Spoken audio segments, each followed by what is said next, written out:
दरबाडांगा घाट पहुंचे जितेंद्र तिवारी एवं भाजपा समर्थकों पर हमला। अजय नदी से अवैध रूप से बालू निकालने का आरोपों की शिकायत मिलने के बाद इलाके का दौरा करने पहुंचे आसनसोल के पूर्व मेयर और पांडवेश्वर के पूर्व विधायक जितेंद्र तिवारी और भाजपा कार्यकर्ताओं को अवैध बालू कारोबारियों के विरोध का सामना करना पड़ा। बालू माफियाओं ने उन लोगों पर हमला कर खदेड़ दिया। शुक्रवार की सुबह करीब 11 बजे जितेंद्र तिवारी के साथ कई भाजपा नेता जामुड़िया के दरबाडांगा घाट का दौरा करने गए थे।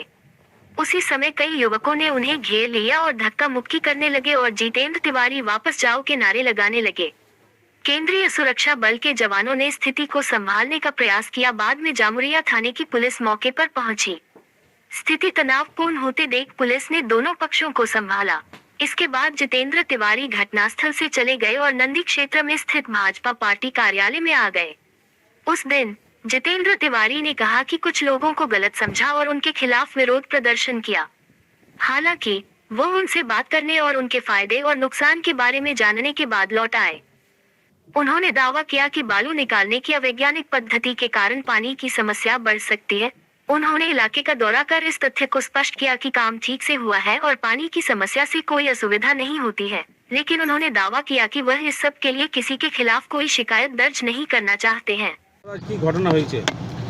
আমরা আমাদের জামুড়িয়া দরবারডাঙ্গায় যে জল প্রকল্প আছে তার পার্শ্ববর্তী অঞ্চল থেকে এমনভাবে বালি উত্তোলন করা হচ্ছে যাতে এই জল প্রকল্প ড্যামেজ হয়ে যাবে। আগামী দিনে জামুড়িয়ার মানুষ পানীয় জল পাবে না। এই অভিযোগ বারবার অনেক দিন ধরে আসছিল। কয়েকদিন আগে দেখবেন জামুড়িয়াতে রোড ব্লকও হয়েছিল এই কারণে। তো আমাদের যারা মণ্ডল সভাপতি আছে তারা বলে দাদা এসে একবার দেখে যান। তো তাদেরকে নিয়ে আজ আমরা ওটা দেখতে যাই। যখন ওখানে যাই তখন দেখি হঠাৎ ঠিক একইভাবে জেসিবি লাগিয়ে বালি তোলা হচ্ছে এবং দরবারডাঙ্গা ওয়াটার প্রজেক্টের পাশাপাশি একদম চলে এসেছে। মানে যে কোনো দিন ওই ওয়াটার প্রজেক্ট নষ্ট হয়ে যাবে এবং এই মাসে এই এপ্রিল মেতে আর জামুড়িয়ার মানুষ জল পাবে না। কিন্তু দেখি হঠাৎ 20-25 হুলিগ্যান্সের মতো ছেলেরা এসে গো ব্যাক কেন এসছেন, চলে যান, দূর হাঁটো স্লোগান দেওয়া শুরু করে। আমাদের সঙ্গে যারা ছিল তাদের সঙ্গে তাদের একটা অল্টারকেশনের মতন হয়, ধাক্কাধাক্কির মতন হয়। পরবর্তী ক্ষেত্রে পুলিশ আসে, পুলিশ ওদেরকেও সরিয়ে দেয়, আমাদের ছেলেদেরকেও সরিয়ে দেয়, তারপর আমরা চলে এসেছি। বলছি তারা কি কোনো রাজনৈতিক দলের ছিল যারা বিক্ষোভ দেখায়? এবার সেটা তো নির্ভর করছে যে এখানকার শাসক দল তারা এটা নিয়ে কী স্ট্যান্ড নেয়। তারা যদি তাদের পক্ষে থাকে তাহলে ধরে নিতে হবে যে তারাই তাদেরকে পাঠিয়েছে। আর তারা যদি বলে যে না এই বেআইনি বালি বন্ধ হওয়া উচিত, জামুড়িয়ার মানুষের জল পাওয়া উচিত, জল প্রকল্প ক্ষতি হলে আমাদেরও ক্ষতি, এই ফিলিং যদি থাকে তাহলে ধরে নিতে হবে নেই তাদের সঙ্গে। এটা এখানকার শাসক দলকে ঠিক করতে হবে, তারা ওদের পক্ষে না ওদের বিপক্ষে।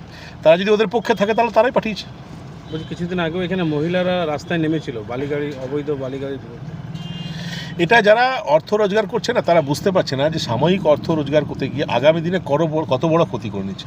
মনে করুন দরবারডাঙ্গা জল প্রকল্প যদি নষ্ট হয়ে যায় তাহলে কি শুধু বিজেপি লোকের ঘরে জল যাবে না? তৃণমূল যে করে তার ঘরে তো জল যাবে না, যে সিপিএম করে তার ঘরেও তো জল যাবে না, সবারই ঘরে তো কষ্ট হবে। বুড়ি মায়েদেরকে আবার সে বালতি নিয়ে 12 কিলোমিটার দূরে গিয়ে জল আনতে হবে। তো এটা বুঝতে হবে, সবার তো সেই ক্ষমতা নেই, সবাই তো মিনারেল ওয়াটার খেয়ে থাকতে পারবে না। যাদের বিরাট অর্থ